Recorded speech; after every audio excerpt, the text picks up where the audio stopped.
Okay guys, let's see the question. If the length of a rectangle is decreased by 6 centimeter, we get a square and the area of the square so formed is 252 square centimeter less than the area of the square formed when the breadth of the original rectangle is increased by 6 centimeter. Find the perimeter of rectangle. कुछ समझ नहीं आएगा, step by step करते हैं. हमको क्या बोला जा रहा है यहाँ पर पढ़िए पहले.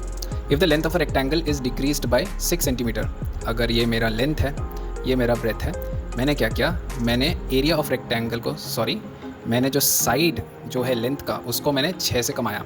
जैसे इसको मैंने 6 कम किया, मेरे को क्या मिल गया, एक स्क्वायर मिल गया.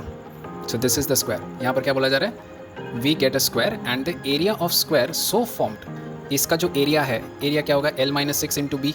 और मैं ये भी बोल सकता हूँ क्योंकि l-6 b के बराबर है तो l-6 का होल स्क्वायर बोल सकता हूँ, या फिर मैं इसको b स्क्वायर भी बोल सकता हूँ.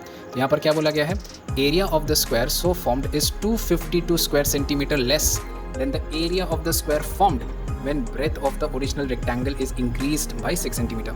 मतलब क्या बोलना चाहता है, मैं और एक केस ले रहा हूँ जहाँ पर अब मैंने क्या किया, यहाँ पर लेंथ तो मेरा था ही, मैंने क्या कर दिया, इसका ब्रेथ को बढ़ा दिया. कितने से बढ़ाया, 6 सेंटीमीटर से बढ़ाया. तो मुझे क्या मिला, और एक स्क्वायर मिला जिसका एरिया क्या हो सकता है, इसका एरिया होगा l स्क्वायर और b+6 का whole square, whatever suitable.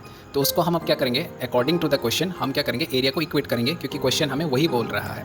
तो यहाँ पर क्या है, मैंने यहाँ पर बोला ही है जैसे कि we get a square and the area of the square so formed is 252 square centimetre less. जो एरिया है इस पर्टिकुलर स्क्वायर का जो हमें मिला है, इसका एरिया क्या है, l-6 का होल स्क्वायर मैंने लिया, वो किसके बराबर है, वो बराबर है 252 कम, 252 कम मतलब 252 minus than the area of the square formed when breadth of the original rectangle is increased by 6 centimetre. मतलब इसका जो एरिया है उससे 252 कम. तो अब मैंने जब एरिया को इक्वेट किया, अब मैं क्या करूँगा, मेरे यहाँ पर 2 वेरिएबल है, मेरे को इसको एक वेरिएबल के टर्म्स में लाना पड़ेगा.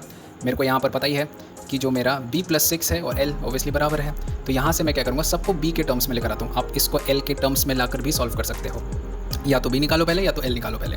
सो यहाँ पर हम क्या करेंगे, l-6 का वैल्यू यहाँ से b पुट कर लेंगे, b के टर्म्स में आ गया. अब एक ही वेरिएबल है, एक ही इक्वेशन है, तो b हमारा क्या मिला, यहाँ पर 18 सेंटीमीटर मिला.